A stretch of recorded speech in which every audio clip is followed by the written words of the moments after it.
bienvenidos a un nuevo programa de Punto Crítico, programa que les confieso, no sé si es el 10º o el 9º, estoy casi seguro que es el 10º programa, estamos llegando a la 10ª edición de este ciclo que hemos dado en llamar Punto Crítico, un acompañamiento a la campaña electoral de nuestro país en un año tan importante como este, y ya le doy la bienvenida a George.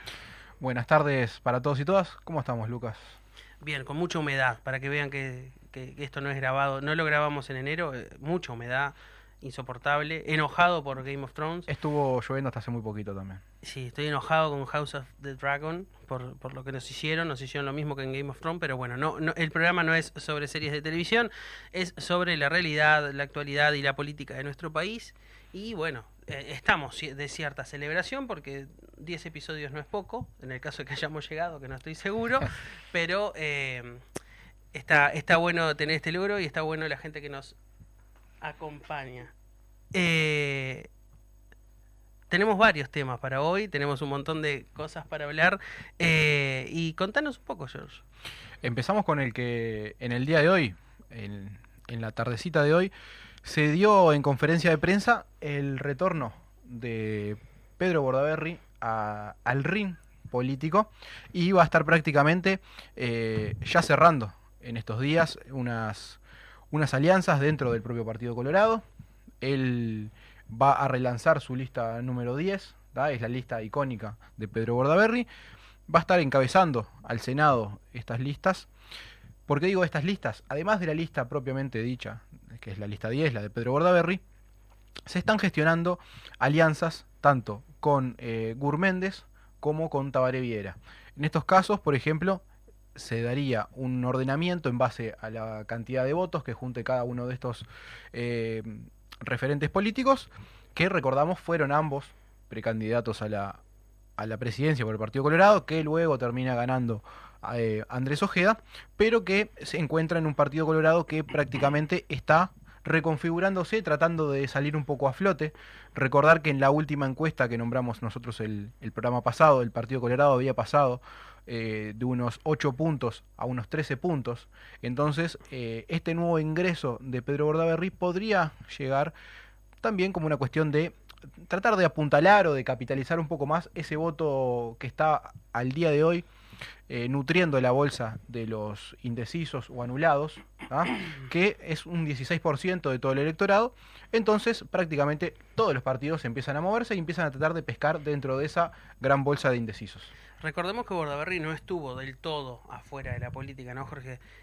Cuando pasó lo de Carolina H. por el pasaporte con Marcet, él fue un actor en defensa de la vicecanciller muy importante, muy crítico con lo que resolvió el gobierno, que fue decapitar a Carolina H. y sostener a sus dos figuras nacionalistas, siempre pagando los colorados los platos rotos.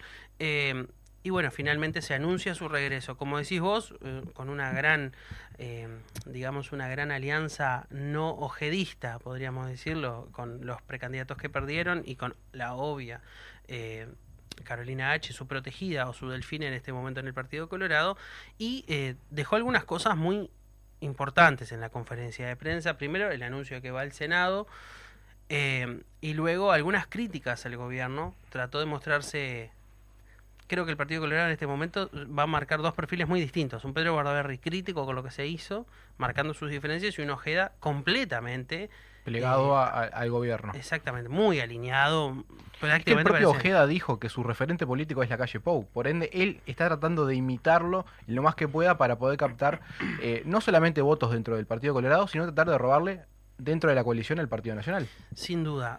Algunas de las cosas más importantes que dijo Pedro Bordaberry fue, bueno, criticó muchos puntos de gestión del gobierno, diciendo no me gustan los contratos secretos. Esto fue una crítica muy clara a las compras de vacunas por parte del gobierno, a la entrega del puerto por parte del gobierno también, que fue un contrato negociado en absoluto secreto y anunciado en una conferencia del presidente ante la Asamblea General, y creo que eso, bueno, notoriamente marca que Pedro Bordaberry va a venir con un perfil más de disidente. Yo creo que le va a quedar más cómodo que sus perfiles anteriores. Es mucho más fácil ser falsa oposición que incluso ser oposición.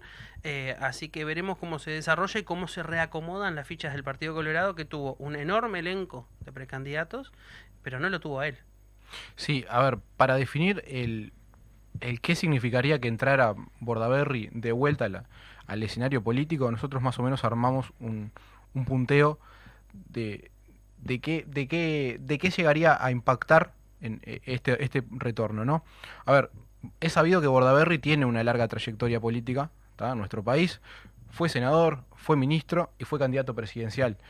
Es la figura que, luego del debacle posterior a la crisis del 2002, es prácticamente el encargado de levantar al Partido Colorado, que puntuaba en sus mínimos históricos, para tratar de reposicionarlo de cara a lo que fue luego los 15 años de gobierno del Frente Amplio. Siempre tuvieron en ese aspecto a un Bordaberry que estaba como la primera figura del Partido Colorado y que prácticamente no había otros actores que le hicieran sombra. Obviamente que en la elección de 2019, al Bordaberry retirarse y aparecer nuevamente en escena, Sanguinetti por un lado y Talvi por otro, se daba como una cuestión de una disputa entre lo que se podría decir una nueva política y una vieja política, que es también en parte como el propio eslogan que usa Ojeda al día de hoy.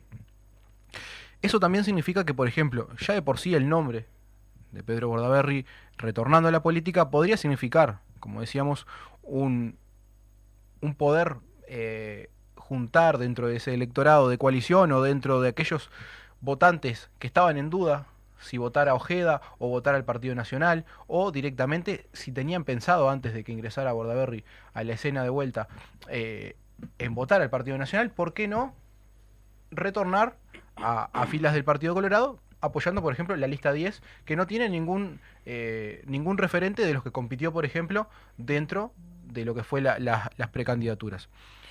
Luego, obviamente que lo podemos tomar como si fuera una estrategia electoral, ¿no? A ver, los partidos políticos suelen buscar una combinación de candidatos que maximicen siempre las posibilidades para obtener la mayor cantidad de votos y que eso obviamente se traduzca en bancas.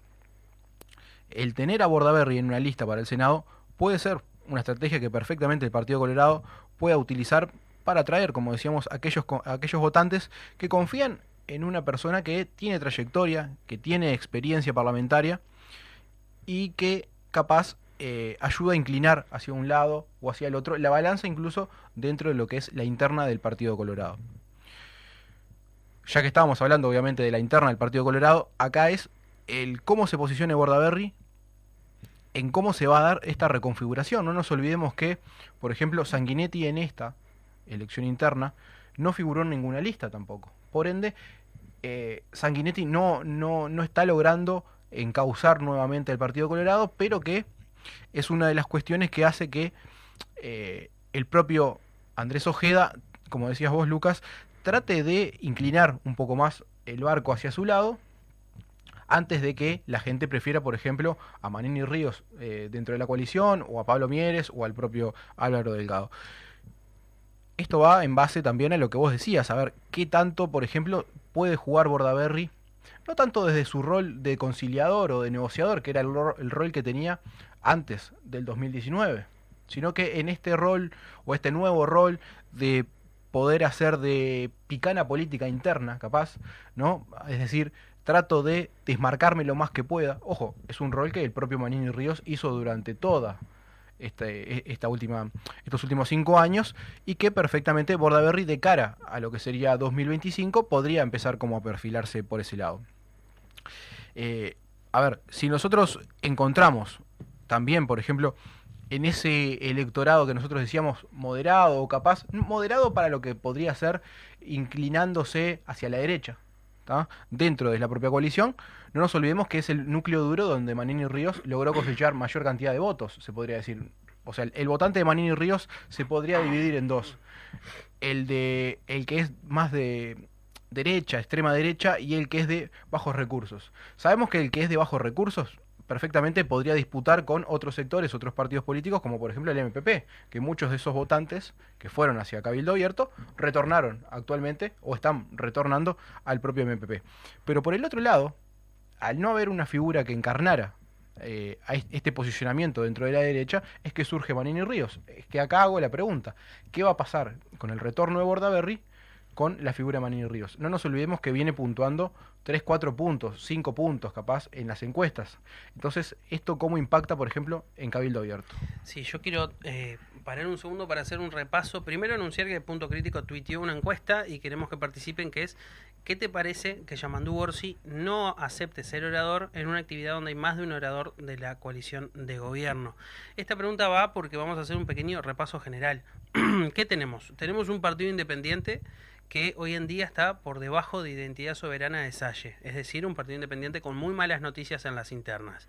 Después tenemos un Cabildo Abierto que votó por debajo de lo que esperaba, que ya era un escenario de baja, y además tiene una fractura importante entre el sector de Radaeli y los más directos con el general Manini. Es una fractura evidente que está teniendo repercusión pública, y en un partido al que se le asimila o se le adjudica una disciplina bastante cercana a lo militar, significa que el problema es superior a otros partidos más vedette, digamos. Sí, ¿no? obvio. A ver, déjame agregarte, no nos olvidemos, para la propia elección de la vicepresidenta, hubo rispideces en la convención.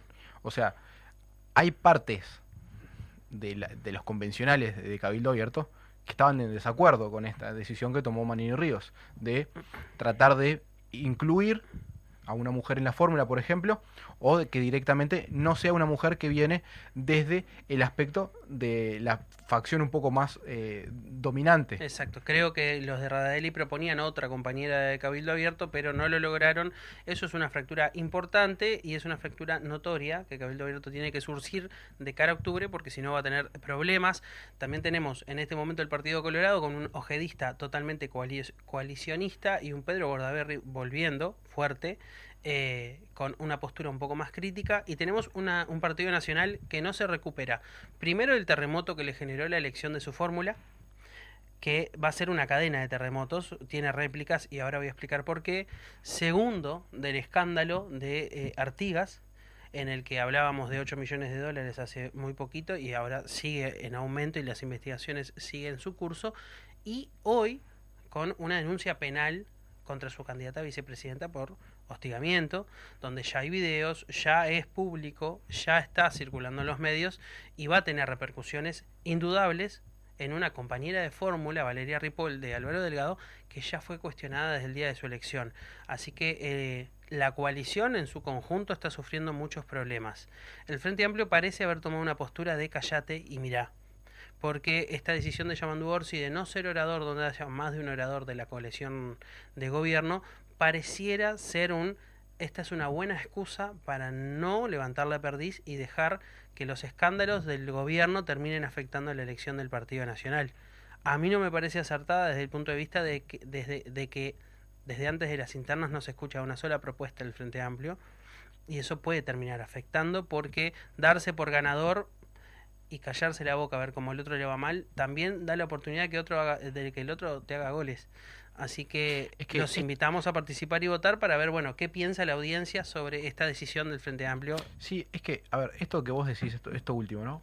En cada excusa que se da desde la coalición o principalmente desde el Partido Nacional, cuando se ataca a alguien que incurrió en actos de corrupción o que no ha tenido una ética bastante transparente, se podría decir, siempre sacan la carta ganadora de porque se dicta tal cosa, porque volteamos un vicepresidente, etcétera, etcétera. Entonces, es como un tsunami también de cosas que al Partido Nacional lo ha tapado en este último tiempo, como que no le ha dado el tiempo para procesarlas. O sea, es como que han venido muchas cosas una detrás de otra y que prácticamente no han logrado solucionar una cuando ya están prácticamente con el agua al cuello en otra situación. Esto también se da, y es una pregunta que yo te hago a vos y al resto de los oyentes, es, ¿Bordaberry lo interpreta como una cuestión también para poder posicionar al Partido Colorado por delante del Partido Nacional, dado que el león está herido? Si yo tengo que opinar, yo creo que Bordaberry viene a recuperar la identidad del Partido Colorado del siglo XXI. ¿A qué me refiero? El liderazgo de Sanguinetti es un liderazgo del siglo XX, por más que esté vigente, sea actual, es un liderazgo del siglo XX.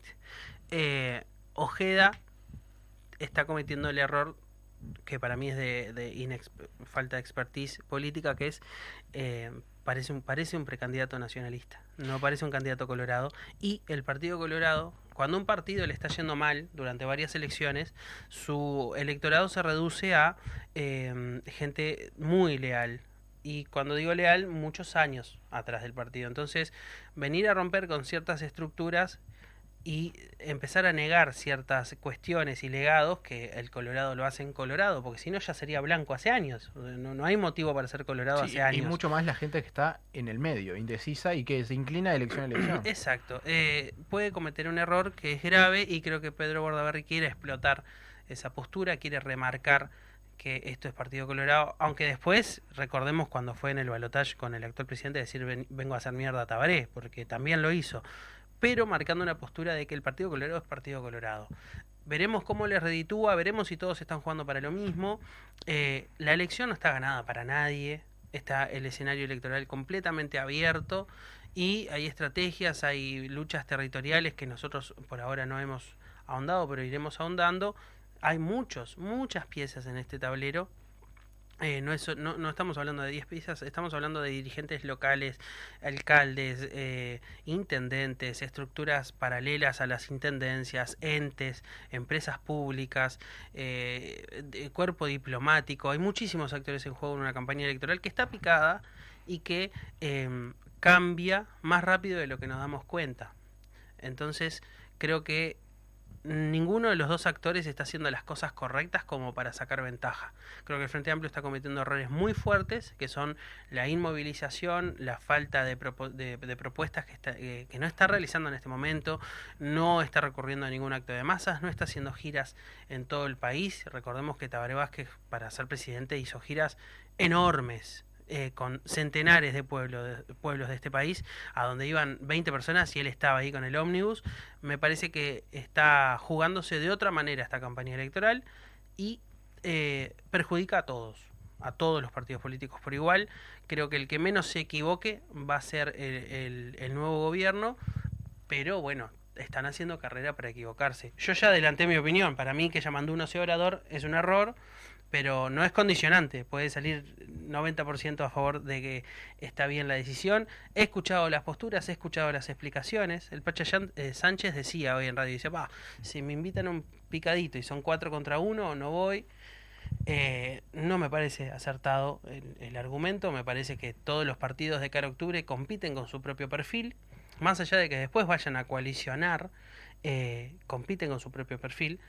Entonces me parece que es un desacierto por parte del candidato, de la fórmula o del Frente Amplio en general.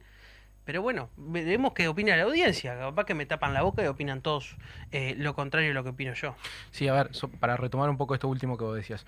Hace poquitos días, para también cerrar un poco el aspecto de los que son los precandidatos, había un encuentro de turismo, si no me equivoco, de la Cámara de Turismo y demás en Maldonado.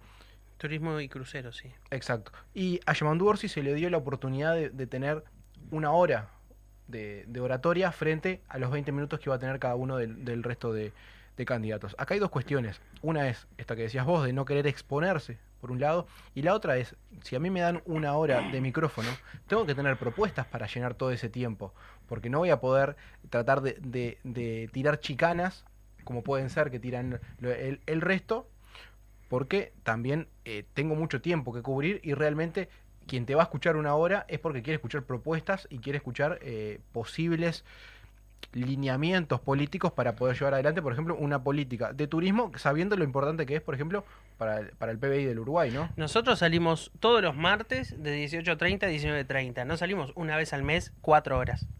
¿Por qué? Porque, bueno, hay que rellenar 4 horas, hay que mantener el interés 4 horas y tenés que trabajarlo.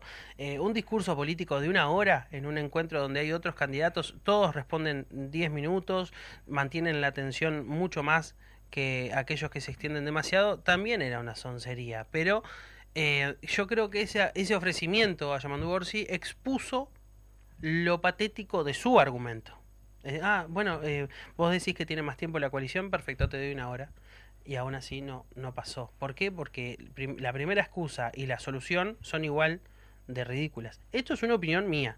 Capaz que vos mismo estás de acuerdo, no escuché tu opinión y me encantaría escucharla. No, es que, a ver, este aspecto de es lo que decía, ¿no? O sea, a mí me dan una hora para hablar, tengo que tener contenido para poder llenar esa hora, porque si no termina siendo un discurso vacío en el que podés cometer errores, que muchas veces este tipo de encuentros de alto nivel, porque no es que va Cachito el almacenero, ¿no? Va gente que realmente tiene fuertes inversiones en el país, que apuesta a poder captar divisas con el turismo y que realmente exige un nivel de debate o de intercambio de ideas que, ojo, corre para todos los precandidatos, no solamente para Orsi.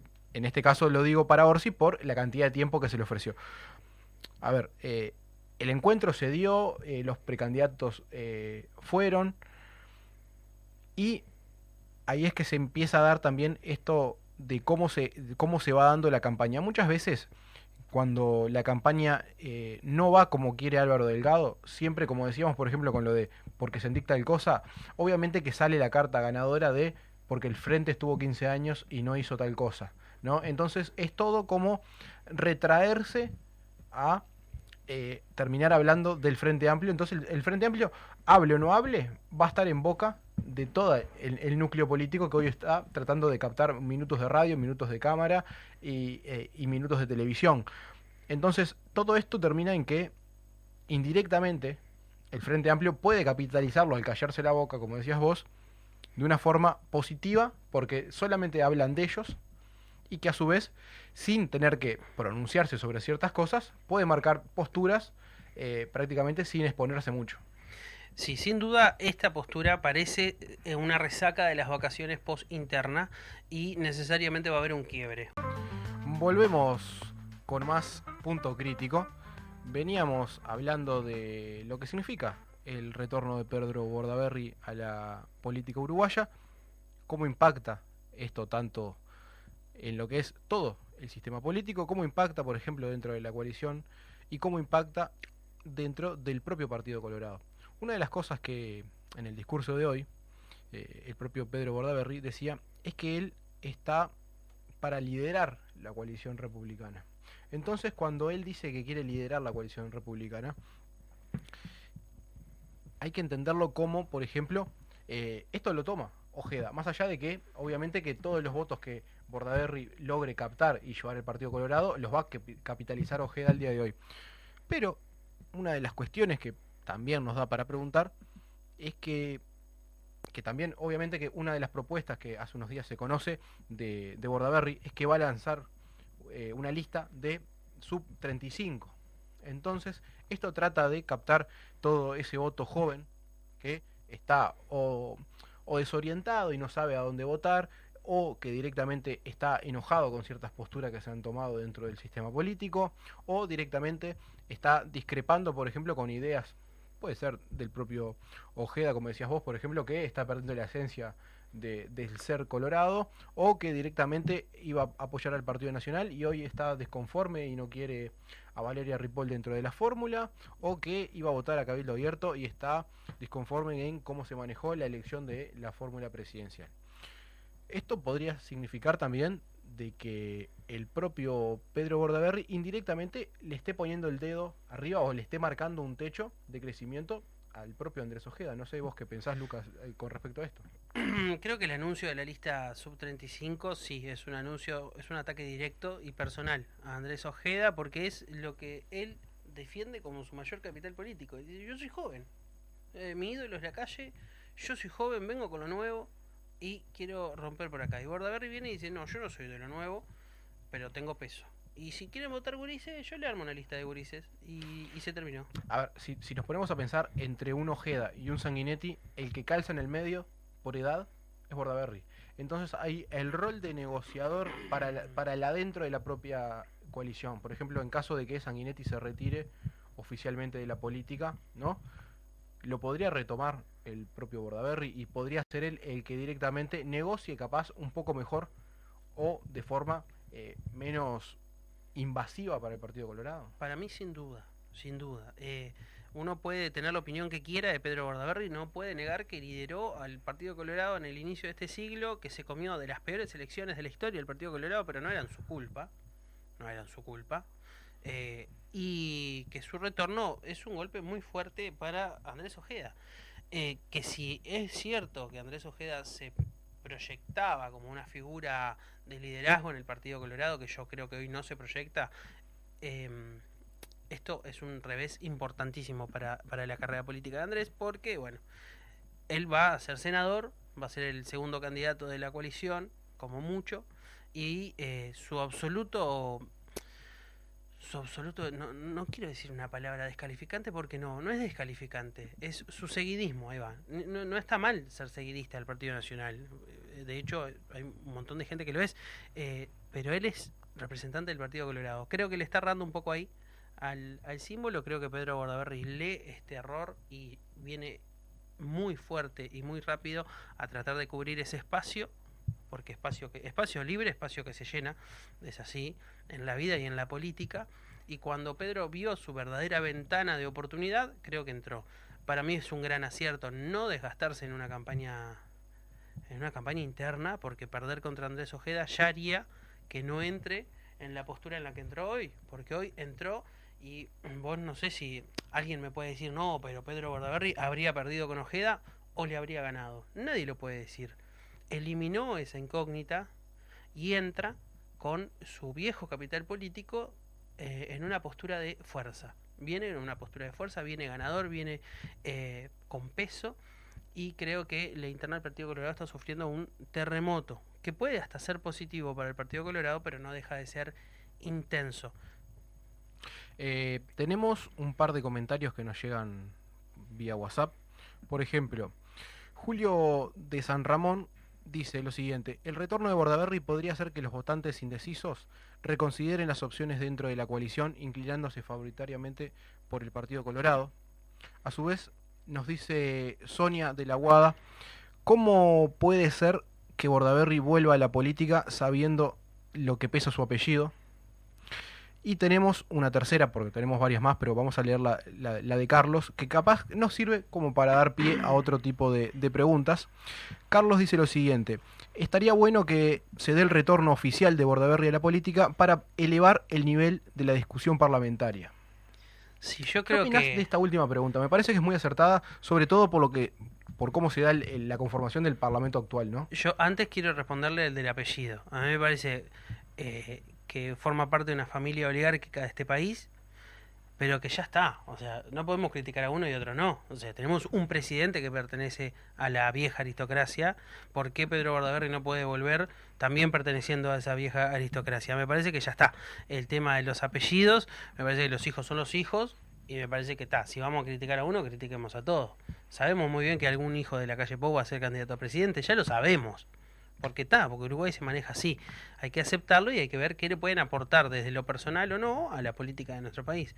Y después sobre el nivel de discusión, bueno, tenés un Mujica que primero dijo que se iba, pero que ahora parece que vuelve, un Sanguinetti que se iba, pero que siempre está en las sombras, una Lucía Topolaski que ya no está, un Bonomi que ya no está.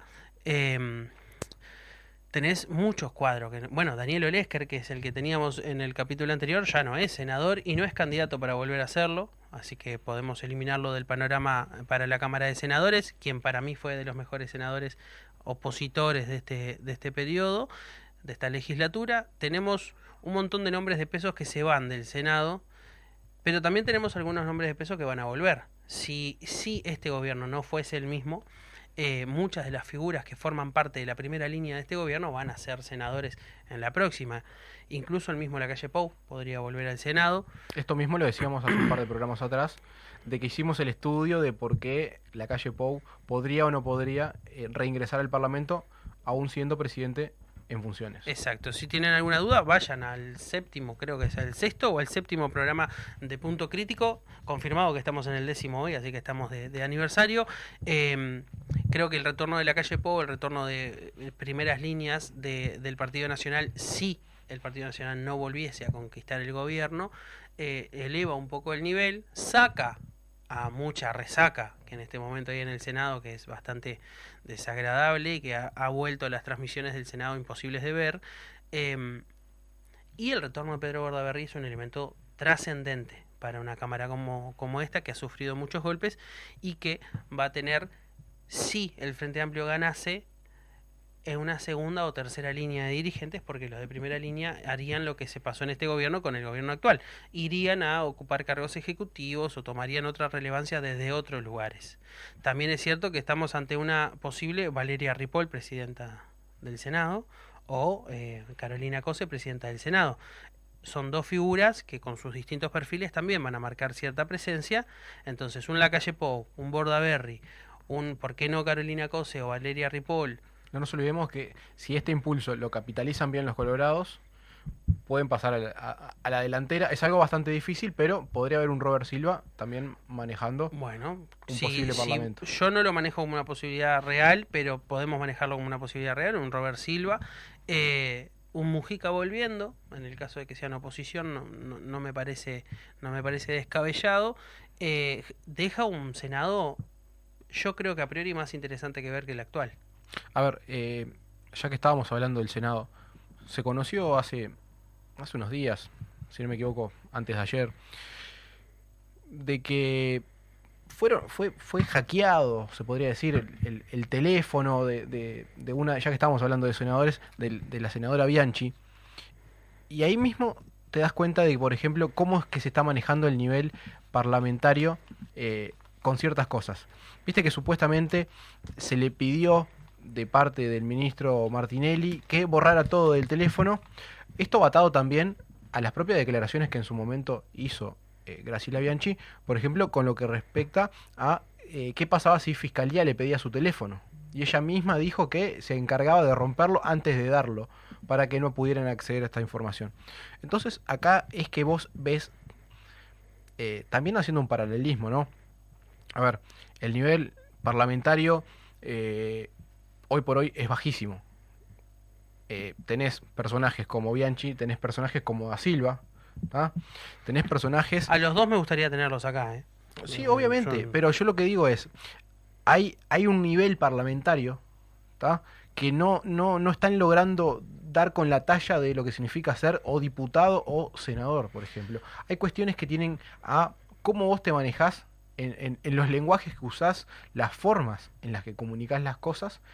Por ejemplo, Bianchi y Da Silva son dos personajes que han alternado en este gobierno, defendiendo tanto a Lacalle Pou como a la coalición, han alternado en dar ataques sistemáticos a el Frente Amplio o a otros actores dentro de la coalición, pero nunca los ves a ellos saliendo en simultáneo, sino que ves que sale primero uno, en el siguiente tema sale el otro y se van alternando. Yo respeto mucho el rol que han tenido, ¿tá? Creo que para mí su trabajo lo han hecho de una manera excelente. Su trabajo ha sido ser grandes usinas de desgaste del gobierno y llevarse la marca. Son esos delanteros viejos que vos decís, ¿para qué lo ponés? Y lo siguen. Ellos se mueven y los marcadores lo siguen y terminan limpiando la imagen de otros. Creo que tanto Da Silva como Bianchi han sido los encargados de empobrecer el nivel de discusión en el Senado para darle un tinte más presidencialista a las decisiones y al devenir político. Ha sido un gobierno mucho más presidencialista que los otros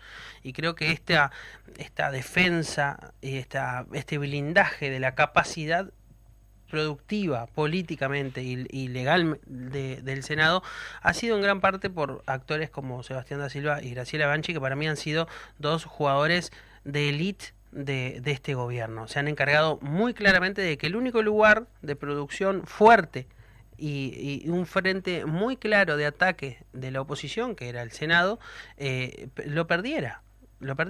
Un Senado que arrancó con una Carolina Cose, con un Boca Andrade, con un Daniel Olesker, con un Enrique Rubio, con un Mario Vergara, con una capacidad muy fuerte, con un cuadro muy fuerte como para hacer un desgaste y una crítica constante.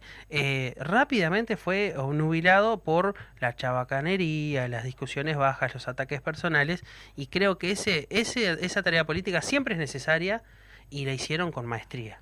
Ojo, a ver, acá hay una nueva perlita que podríamos agregar a todo esto, que es, por ejemplo, yo no soy partidario de Pedro Bordaberry, pero sí hay que reconocerle, por ejemplo, que en esta elevación del tono de la discusión o de la propuesta o el debatir dentro del Parlamento, Es una persona con la que me saco el sombrero. Directamente porque es una persona que, sobre los temas que va a hablar, es un estudioso de los temas que va a hablar. Hoy por hoy encontramos que muchas veces es como que lo hacen hasta por compromiso, el tratar de hablar sobre ciertos temas. Bueno, Eso, te voy a dar un ejemplo, porque a mí me parece que Ope Pasquet me ha parecido un senador con mucho nivel de discusión por parte del gobierno y que estaría bueno que, para mí, ¿no? Que a mí me gusta ver las transmisiones del Senado, me gustaría que esté de nuevo. No sé en qué situación está, no sé si repite o no repite, pero creo que tiene ese nivel que vos más o menos hablas de Pedro. pero hoy por hoy, si nos ponemos a hilar fino, creo que del lado de la coalición, al que, si me preguntás, tendría que quebrar una lanza, es Gandini. ¿Entendés? Que más o menos es como el que trata de enfocar ciertas cosas, pero que muchas veces es llevado por esta ola de atropellos, ¿no? Que veníamos diciendo que toman como dos jugadores esenciales a Silva y a Bianchi, pero que capaz que con este retorno de Bordaberry hace que la discusión o capaz el tomar ciertas posturas, capaz no tan rupturistas entre ambas partes del Senado, puede encontrar un Bordaberry capaz bisagra, ¿por qué no? Tratando de, como decías vos, por un lado jugar el rol de el que hace la picana hacia a la interna de la coalición, que hoy por hoy ese rol podría ser es de Manini, ¿tá? Incluso ahí está debilitando a otro de los actores, y por qué no tratar de tomar la posta y ser, como decíamos, el negociador hacia el que sea gobierno, tanto estando en oposición como en lo que sería el gobierno, pero que obviamente que al ser un jugador que estos últimos 5 años jugó un poco por fuera, tiene como esa garantía, me parece. Bueno, nos van a decir fan de Bordaberry, al final todos los programas nos van a decir fan de alguno. Creo que es un poco el objetivo igual, entender que queremos encarar las cosas opinando desde el punto de vista menos subjetivo posible, porque la objetividad no se logra, pero sí evaluar cómo cada uno de los actores de la campaña juega y deja de jugar en elementos y relaciones que terminan cambiando todas las semanas el panorama político. Algo que decías vos, que a mí me parece muy importante, es cómo hacer para entrar en la coalición y dejar de pescar dentro de la coalición. Me parece que hay un juego intestino muy grande que no está logrando que se sienten a mirar, bueno, ¿cómo capturamos de nuevo los votos del Frente Amplio? Para mí hay un error muy evidente que es, bueno, si Cabildo Abierto y el MPP comparten un núcleo electoral, ¿por qué no le estamos dando para adelante a Cabildo Abierto que vaya a recuperarlo? ¿Por qué nos ocupamos de matarnos entre nosotros? Y terminamos debilitando a los agentes que nos garantizaron la victoria. ¿Cómo puede ser que el gobierno no le esté dando un protagonismo especial a Pablo Mieres? Un ministro de Trabajo que fue determinante para su victoria, que compite con un electorado de centro, no sé cómo calificarlo el electorado de Pablo Mieres, es chico pero es muy determinante en una elección, en un eventual balotaje. ¿Cómo no están generando las estructuras y las posibilidades de que sus grandes agentes de captación de votos frente amplista no estén desarrollándose? Mira, te voy a dar una pista. Hace unos años le hice la misma pregunta a Michelini de cuál es el rol dentro del espectro de izquierda, derecha, centro que ubicaba Pablo Mieres. Y Michelini me decía que era de centro derecha.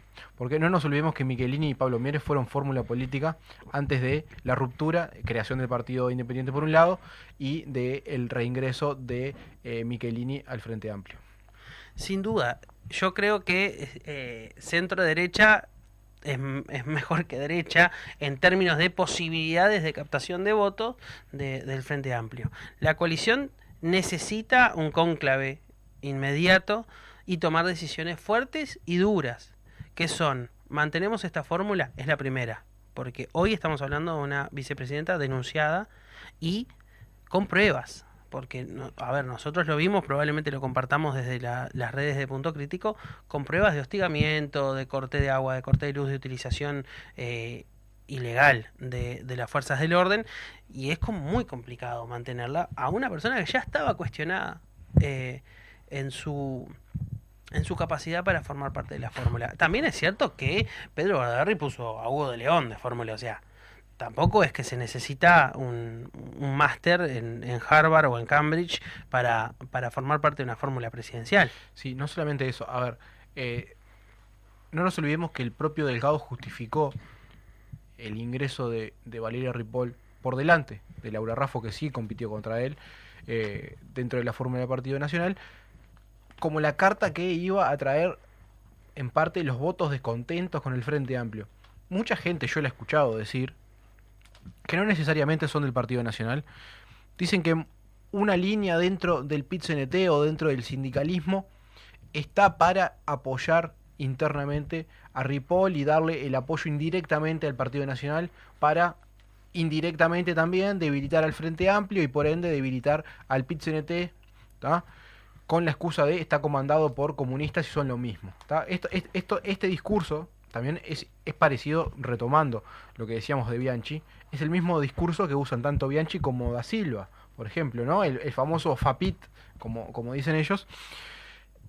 Entonces es algo que indirectamente se está instaurando en la sociedad, es que el propio Delgado utilizó como herramienta también de defensa, ¿no? Porque desde sus propias filas fue criticado por cómo manejó la conformación de la fórmula, por cómo se dio esa negociación y cómo se dio el ninguneo a la propia Laura Raffo. Eso por un lado. Y después el aspecto de cómo... Esto que decías vos, ¿no? A ver cómo se segmenta a la población, tratar de buscar el voto y dentro de eso repartir, capaz, los huevos de la canasta entre la propia coalición, pero que hoy por hoy están como disputándose ciertas áreas y que no están logrando capitalizarla y no sé realmente cómo van a posicionarse de acá a un mes o de cara a octubre directamente o en un posible balotaje, porque todo depende de cómo lleguen a octubre, cómo se vote en octubre, cómo después van a reconfigurar, por ejemplo, los posibles integración de gabinetes y demás de cara a lo que sería otro gobierno por parte de la coalición. Sin duda, yo creo que el próximo programa Punto Crítico puede tener novedades, ¿está? Si yo fuera vamos a jugar al si yo fuera Álvaro Delgado, ¿no? Si yo fuera Álvaro Delgado haría una conferencia de prensa empezando con me equivoqué, pediría disculpas y le pediría a Laura Raffo que fuera mi compañera de fórmula. Me parece que lo de Valeria Ripoll no va a quedar sin efectos políticos y creo que si Álvaro Delgado no hace eso hay que cuestionar su verdadera voluntad de ser presidente, ¿no? Porque ya no fue aprobada por la convención. Fue aprobada por la convención, pero si se le pide que ella se baje, se baja. ¿Qué pasa si alguien decide no serlo? No está obligada a ser candidata a vicepresidenta. No, entonces digo también por respetos de los órganos de cada partido. Que yo son creo que creo que ya está aprobada por convención, no te lo puedo decir, pero creo que necesita un cambio el Partido Nacional, tiene que evaluar las encuestas, tiene que saber que perdió un activo político muy importante en Artigas, o que al menos ese activo político en Artigas le ha generado un daño muy fuerte, y si el Partido Nacional aspira ni siquiera a un nuevo gobierno de coalición, a seguir liderando la coalición, tiene que tomar un golpe de timón muy importante. Es cierto que muchos analistas y politólogos hablan de que lo único que estamos viviendo es una espera para que la calle Pou vuelva a presentarse, pero pasan muchas cosas en 5 años de vida para todos y el Partido Nacional tiene que tener cierta cobertura que no lo derrumbe y no le permita ni siquiera a la calle Pou encontrar una posibilidad competitiva en las próximas elecciones. Es muy difícil, el escenario está muy cambiante, creo que sí podemos dar por terminadas las vacaciones post-interna y entender que ya estamos en carrera cerrada, que no ver los puestos de listas en la calle no significa que el panorama político esté muy movido, y está muy movido para todos. El Frente Amplio tiene sus problemas. No sé dónde está Carolina Cose, está perdida, no la escucho hablar. Creo que no tienen que repetir el error que tuvieron en la campaña anterior, silenciando a la compañera de fórmula de Daniel Martínez, y no puede ser que la elección de quién nos va a gobernar los próximos 5 años a todos los uruguayos y a los habitantes del Uruguay sea quien se equivoque menos. Esto está casi como ver un partido aburrido con todos en sus propias áreas, viendo quién puede evitar que le hagan un gol en vez de saliendo a hacerlos. Veremos si cambia el panorama, veremos si se toman decisiones, pero parecería que el actor más activo de esta campaña electoral es el periodismo. Sí, a ver, para también hablar un poco de esto que decíamos de si Ripoll va a integrar la fórmula, ya está oficializada y demás, no nos olvidemos que el fin de semana pasado fue por parte del Partido Nacional, el Congreso Nacional de Jóvenes del Partido Nacional, fue en la localidad de Palmar, en Soriano, y allí se presentaron como fórmula, es decir, ya prácticamente están presentados en sociedad, ya Son la oficialmente fórmula, están, son la ya son la fórmula. Muchos amigos y muchos han escrito a punto crítico de los que estuvieron en el Congreso de Jóvenes del Partido Nacional. Un saludo muy especial desde acá. Y acá es donde encontramos, ¿no? De que más allá de que en su momento hubo ciertas ripideces desde parte del herrerismo, porque eran quienes apoyaban a Raffo y apostaban a estar dentro de la fórmula, incluso para tratar de renovar incluso las figuras del propio herrerismo y tratar de proyectar en Laura Raffo una posible candidata al Senado o directamente, como lo hicieron de cara a las presidenciales. Todo esto configura en que el Partido Nacional hoy por hoy es el partido que viene un poco más golpeado. Como decíamos al principio, el reingreso de Pedro Bordaberry a la política dentro del Partido Colorado puede servir como impulso o puede servir, por el otro lado, como una cuestión de ponerle capaz el ancla a ese crecimiento que venía teniendo el Partido Colorado. ¿Por qué no interpretarlo de esta manera también, no? Entonces hay que ver cómo se empieza a movilizar el electorado, cómo se empiezan a dar, por ejemplo, las encuestas. Recordar que la encuesta que estuvimos hablando en el programa anterior es de las primeras posteriores a la interna. Todo esto con la reconfiguración obviamente va a dar para que hablar en los próximos programas. La política uruguaya se está manejando en otros términos. Como decía Lucas, tenemos precandidatos que no están saliendo de la prensa o que tratan de hacerlo de la menor forma posible. Tenemos otros que tratan de buscarle la boca o tratar de cincharlo para que hable un poco más. Tenemos otros de que directamente se tratan de parecer al presidente de la República. Tenemos otros que tratan de marcar su perfil, como puede ser Manini Ríos dentro de la coalición. Lo hizo durante todos los 5 años de gobierno. Obviamente todo esto tiene un impacto, una reconfiguración dentro de la propia coalición.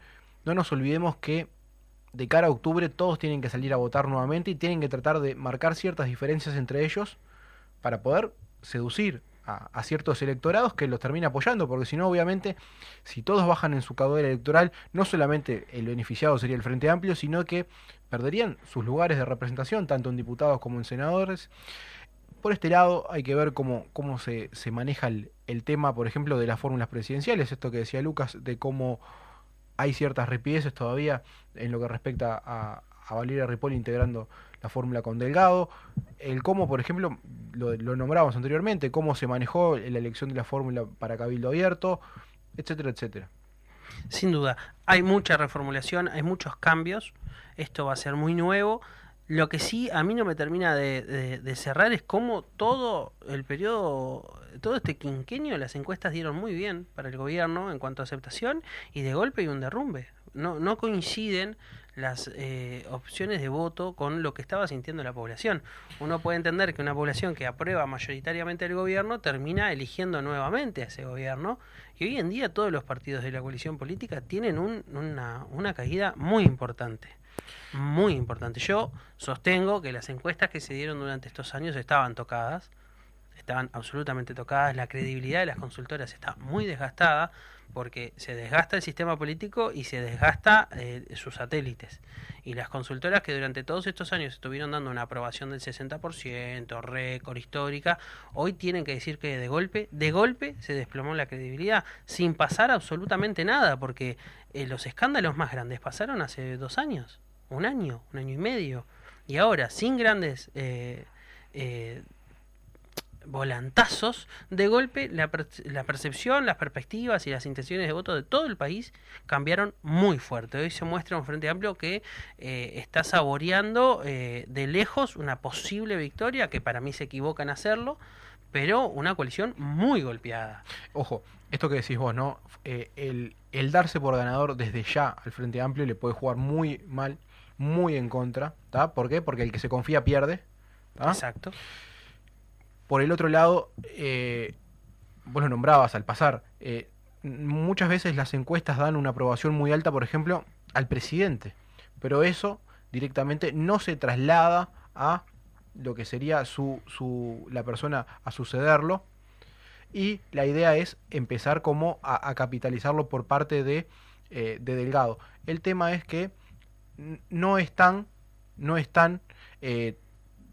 lográndolo esto de capitalizar, y por parte de del resto de la coalición, obviamente que van a tratar de que, ahora que el Partido Nacional está como un poco en bajada, tratar de avanzar lo más que puedan, para también a la hora después de repartir cargos, hacerse valer, hacerse sentir un poco más fuertes y tratar de captar esa votación que hoy por hoy decíamos está rondando el 16%, son los indecisos, son aquellas personas que no tienen definido su voto y que perfectamente pueden inclinar la balanza tanto hacia el Frente Amplio o hacia la coalición de gobierno.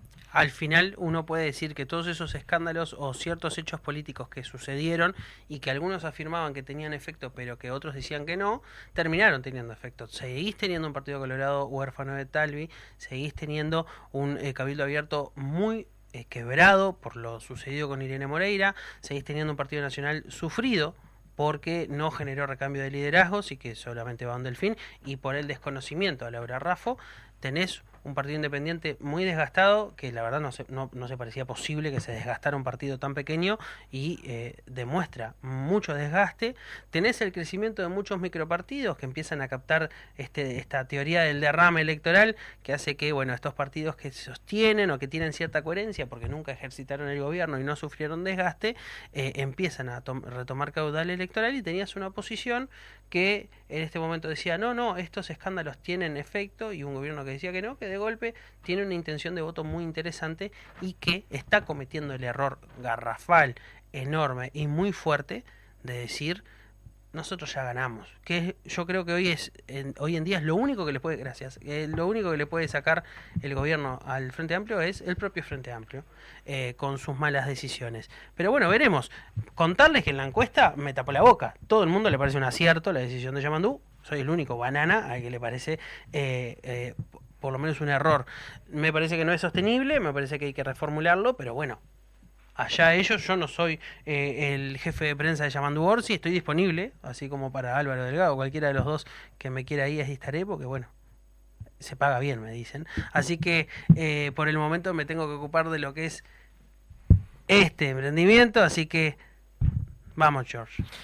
No, para cerrar, les agradecemos como siempre a aquellas personas, le pedimos disculpas primero que nada a aquellas personas que no logramos tratar de mechar las preguntas que nos hacen llegar. Les agradecemos a aquellos que realmente se toman la molestia de escucharnos, de escribirnos, ya sea a través del WhatsApp, ya sea a través de las redes sociales. Es muy bueno que se dé todo esto porque la interacción también hace que el propio programa no sea un monólogo de nosotros dos, sino que directamente aquella persona que nos está escuchando se sienta parte, encuentre en que lo que nos preguntan nosotros tratemos de respondérselos. En otros programas directamente las preguntas que nos hacían llegar eran la excusa para poder generar el programa. Entonces nosotros dos, tanto Lucas como yo, les agradecemos por ser parte, por estar del otro lado, y también por seguirnos como siempre martes a martes. Y si no, ¿por dónde más nos pueden seguir? Llegamos a los 10 capítulos, estamos en YouTube y en Spotify, somos Punto Crítico Uy en ambos. También nos pueden escuchar obviamente en vivo, como lo están haciendo ahora muchos, y son claramente los que nos están escribiendo, porque si no, no se enterarían. Nos pueden escribir al WhatsApp 099-376, que en breve cambia, quiero decirle, en breve vamos a cambiar de WhatsApp, así que aprovechen. El Twitter, @puntocriticouy, que son aquellos que están votando en la encuesta en este momento y también modifican el transcurso del programa con su interacción en vivo, para bien obviamente, y si no, también a través de Radio Fénix, en el dial 1330M, la página web radiofenix.com.uy y la aplicación, la app en el Play Store, que es Radio Fénix 1330M, para escucharnos a nosotros y a toda la demás programación de la Radio Fénix. Un agradecimiento a todos. Nos encontramos el próximo martes, los esperamos como siempre por acá. Les recordamos que las preguntas que aún quieran hacer o que nos escuchen después, tanto en Spotify como en YouTube, obviamente que las pueden hacer llegar. En caso de que sean pertinentes, el próximo programa trataremos de responderlas lo más breve posible, pero tratamos siempre de que todas aquellas colaboraciones que nos hacen por parte de ustedes sean más que bienvenidas. Muchas gracias, nos encontramos el próximo martes.